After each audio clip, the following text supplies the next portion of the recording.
The process for theorizing, testing, and analyzing through experimentation is known as the scientific method. For thousands of years, ways to systematically test phenomena to understand them have led to scientific breakthroughs. Discussions of scientific methodology have roots back to ancient Egypt and Babylon, but also independently emerged in ancient India among both Hindu and Buddhist philosophers. Likewise, scientific methods were a major subject among ancient Greek philosophers and physicians.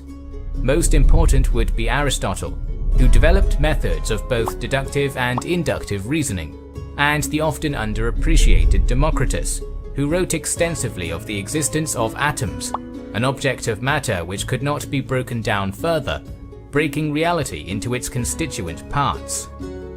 This was all theory, however, and in the Islamic world, theory met with testing to develop the earliest experimental methods. Here, the idea of running experiments and using measurement to test different hypotheses came into its own. Many of the great thinkers of the Islamic Golden Age were polymaths and generalists, so many names will appear again and again as they worked in different areas of study.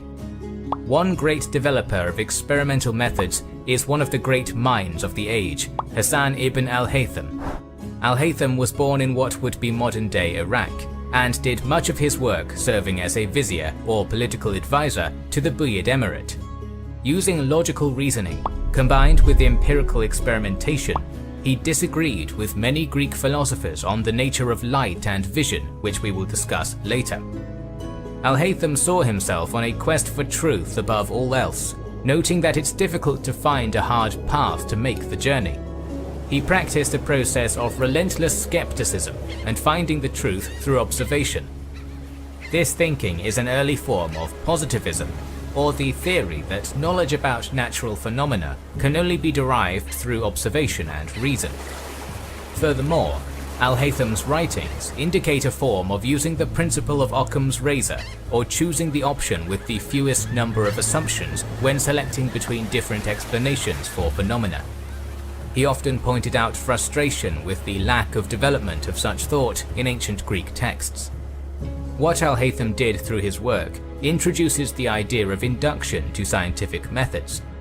As opposed to deductive reasoning, where one removes possible explanations for phenomena until only one remains, induction builds a collection of evidence and uses reason to find a theory which is the best explanation given what's at hand. This thinking is the philosophy behind modern science. Another developer of the scientific method in this age was the ancient Persian scientist Abu Rayhan al-Biruni. He took an even greater interest in systematic experimentation to find natural principles. Al-Biruni made much emphasis on the repeatability of experiments, a cornerstone of the modern scientific method.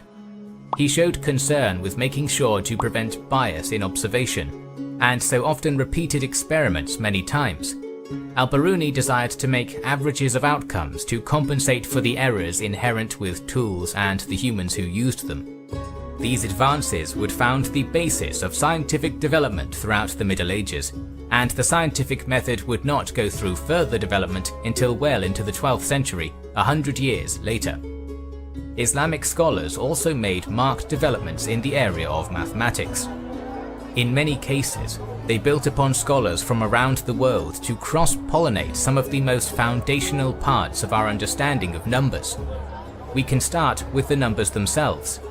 The current system we have for the writing of numbers goes by the colloquial term Arabic numerals for a reason. The Arabic numeral system is an excellent example of the factors which made the Islamic Golden Age so impressive. The number system has its origins with Hindu mathematicians in India in the 8th century, including the concept of a number 0. From India, it came to the court in Baghdad, where it attracted the attention of the